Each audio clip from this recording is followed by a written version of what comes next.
Ladies and gentlemen and ninjas, welcome back to the African Geekdom with I and I man, JP. That was a trip. That was a trip. Oh, have a brief introductions. We are here today to review the Peripheral, a TV show starring Chloe Grace Moretz, Chloe Grace Moretz, Chloe Grace, Chloe Grace Moretz. Anyway, Chloe is big, all right. So you want to play? A cyberpunk thriller. Came out last year, 2022. I just got caught up with it. There was a lot to watch. Okay, it always seems to be a plethora of TV shows these days. Especially used to be an age that I would say we didn't get enough science fiction, but oh boy, do we have a lot of science fiction and fantasy these days. But maybe just not enough in the cyberpunk genre. And this is 100% cyberpunk perfection. So, grab your coffees and let's find out if this one is worth a piss, yes? I thought I was playing a sim. It turns out if you prick us, we bleed.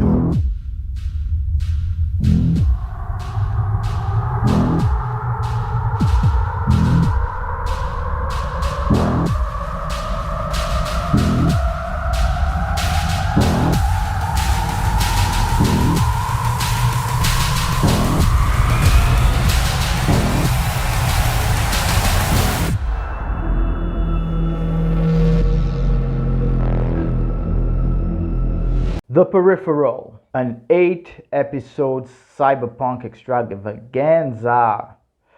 What's it about? God, you know what? I'll just give you the synopsis because what it's about a lot. There's a lot that happens within these 80 episodes. Okay, synopsis. From IMDb. Set in the future when technology has subtly altered society, a woman discovers a connection to an alternate reality as well as a dark future of her own. This synopsis tells you fuck all. It is the vaguest thing I've read. Going off this, I don't know what this TV show is about. You wouldn't know.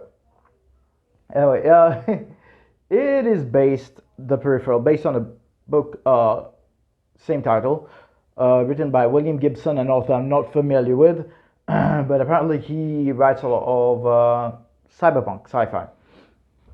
Good on him. And it's always about the execution.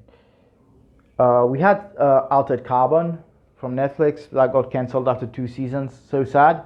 R.I.P. Altered Carbon. I was loving that show. And now we have this, which is kind of like the same cyberpunk, the anime, Edge Runners. Well, it's the outer body experience thing that they always seem to do in these cyberpunk things. Well executed, very well executed. A bit of AI versus humanity, and whether your body is actually your body.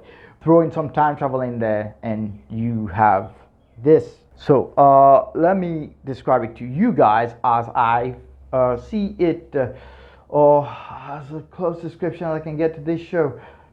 Okay, so we have our main character played by Chloe Grace Moretz, Flynn Fisher, and her brother Burton Fisher, played by Jack Rayner.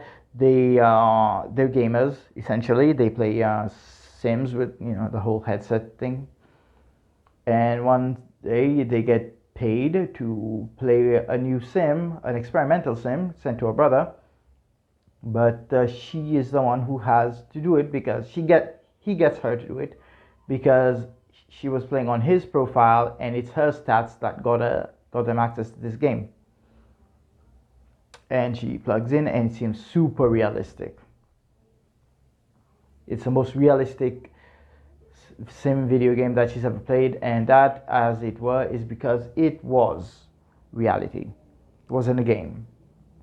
She gets transported into the future where They have a body called a Peripheral, an artificial robotic body called a Peripheral waiting for her, that her consciousness goes into.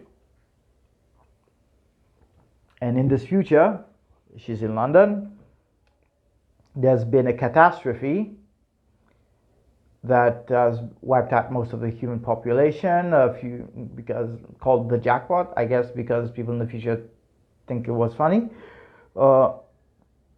And London is led or governed by three major factions. The Research Institute, led by Tinia Miller, the Queen. She is oozing with the wicked witch energy, maleficent energy. And the Klept, who is represented by J.J. Field, portraying Lev Zubov. And then there's the Met, which is basically the police force. All an eccentric and essential cast of characters. And one of my favorite characters who comes up on screen very early on, great entrance, Connor Pence. This man is dangerous, oozing that masculine energy. He is a war veteran, a friend of Flynn's, Chloe Fisher's brother, Chloe Moretz, Flynn Fisher, Chloe Moretz. They were in war together, but he suffered injuries. He's an amputee, lost 2 legs and 1 arm, but makes him no less scary. He couldn't give a fuck. So all this sci-fi goodness, and even the plot of what they're doing in the future that makes this an issue. Flynn is hired to steal data from the Research Institute, and now she has Tinia Miller, the most sin-chewing female villain I've seen in a TV show since Cersei, really out to kill her. Doesn't give a fuck how many people she hurts in the process. People don't matter to her because the past are just timelines to these people, timelines that they can influence and change and experiment in, which is how they create patterns that make them money in the future, by experimenting on the past. Wow. So that's your basic plot, but there's so much more. And this show, these big heavy sci-fi elements are really carried by these characters. I love how this was made. And I think you have Jonathan Nolan who's involved, so of course there's time travel shenanigans. He seems to love that. I love how this was made. The overall aesthetic seems it came off, makes it look like it came off the Zack Snyder, Ridley Scott assembly line of making things look deep, dark, and serious. And the cast, of course, anchored by the people in it. I forgot to mention Gary Carr playing Wilf Netherton, who is Liv's lapdog and Flynn's handler. And of course, there's a romantic subplot which they don't focus on, or it doesn't distract from the main plot between Flynn and Wilf. And Wilf, aka Smooth Operator, aka Black James Bond, maybe, you know. It's so smooth. And I also love Jack Rayner portraying Burton Fisher, aka is an honorary or discount Hemsworth at this point. Watch the thing, you know, immediately comes up on screen. And J.J. Field playing Lev Zubov. He's a snake. I love him, and fuck that mustache. He has a mustache, that fucking facial hair that every anime villain has, apparently. And Louis Hotham as Corbell Pickett. Corbell Pickett, who's the bad guy here. Corbell Pickett. He's a small town drug dealer. What the fuck? Criminal. Or big time in this small town. Portraying every fucking stereotype of Foghorn Leghorn you've seen on TV. But he does it well. Following suit is Alexander Hernandez playing Deputy Tommy Constantine. Okay, Deputy Tommy, who, along with Chris Coy, who plays Jasper Baker, the cousin of Corbell Pickett, have an excellent twist to their characters around the final episodes.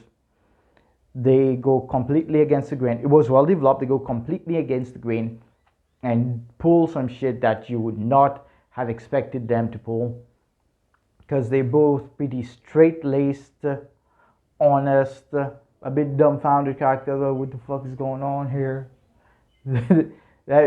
Everything takes them by surprise, and they are really surprised by the dishonesty and of people around them. And these two characters are pushed to the edge, and they do shit that they wouldn't have done otherwise, but it is in the end executed wonderfully. And this, I know I went a bit in depth about all these characters because they're all lovely. You get enough. Never was I with one of these side characters and I thought, oh, let's hurry up and get back to what Flynn is up to. Flynn and Wilf are up to. No. Everything is done wonderfully. T9 Miller, every time she comes on screen, she just, the relationship between her and her henchman was weird. Alright? It was fucking weird. I'm not even going to spoil the rest of what happens. In summation, and yeah, I talked about the characters. The action's good. It's not the best action, whether hand-to-hand or catches that I've seen on TV. You'll be hard-pressed to get that when you got something like Ganglands coming now, which is going to be on Netflix, and also Gangs of London. The shows with gangs in the title. Expect big action, it seems. The action is solid. The effects are great. The aesthetic of the worlds that have been created are wonderful. The technology is way out there. The design for certain technological elements are very unique. And overall, I'd give this a 9 out of 10. Only because it drags in places. Yeah. And on my Shaggy scale, this is a definite Mr. Bombastic. Mr. Bombastic! As you can tell, I give this a high recommend. As usual, my lovelies, hope you enjoyed my review. Hope it helps. And please like and subscribe. I get a lot of views, more views than I would expect. People clicking on my face. Thank you for your time. So don't forget to like and subscribe, because that would help me with the YouTube algorithm. And as usual, stay safe wherever you are. And I appreciate the time you spent with me here. May the force be with you. Live long and prosper. May the odds be ever in your favor. Wakanda forever, my ninjas. I'll catch y'all on the next one.